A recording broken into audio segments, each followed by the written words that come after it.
The hardest part of my transformation was and remains self-forgiveness.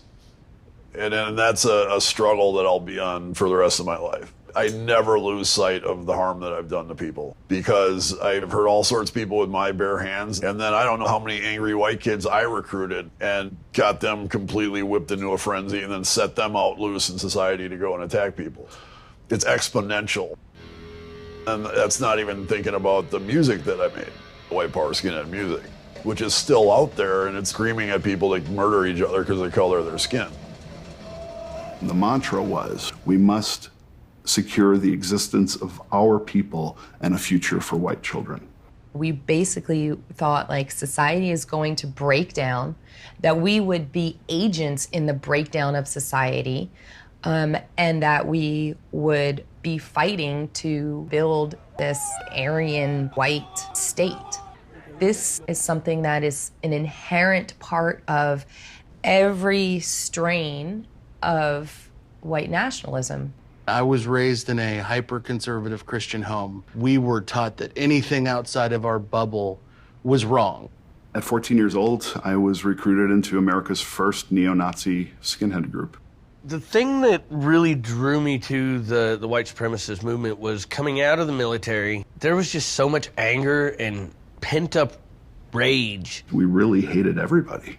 It really was about me against the world because we hated ourselves so much that we couldn't ever trust anybody else. Just that hurt people hurt people. That's why I became interested in white nationalism. Hatred is born of ignorance. Fear is its father, and isolation is its mother. Anger and uncertainty, I think most of all, is what really feeds or makes somebody prone to accept the narrative of hate.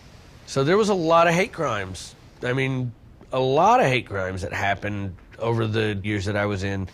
I've got a 4-year-old son out there, fully robed. Training the next generation of soldiers was my thought process behind it. White power! We're fire! I was so disconnected from the depth and richness of life.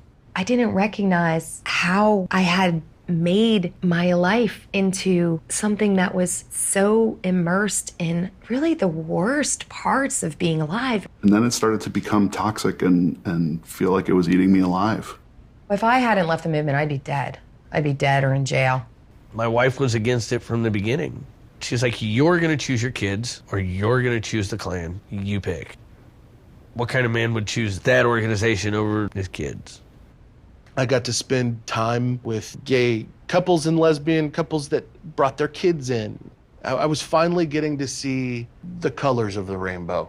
Our core human values are all the same. We all want to be happy, healthy. We want our families to be safe and filled with joy. I believe that connection is the antidote to hate. When you really go and you immerse yourself in different groups with different people that believe different things, the people are all the same, the labels are all different, and the labels are all what we use to hide from each other or to shun each other or to protect ourselves from the other. If we are kind to people and compassionate and empathetic towards young people from the day they're born, hopefully we can prevent them from going down that path to begin with. If we're going to combat hate and violence, so you can't do it with more hate and violence, you need to do it with love. My name is Pardeep. I'm a survivor of one of the deadliest hate crimes committed on U.S. soil by an affiliated white supremacist. A guy from my old gang murdered Pardeep's father and 5 other people. We might not choose what happens to us, but we damn sure choose how we respond. We as human beings are all one family. That undercuts the foundation of hatred. We do it by holding doors. We do it by smiling at somebody, by shaking hands. Stay committed to what you want, and that is love.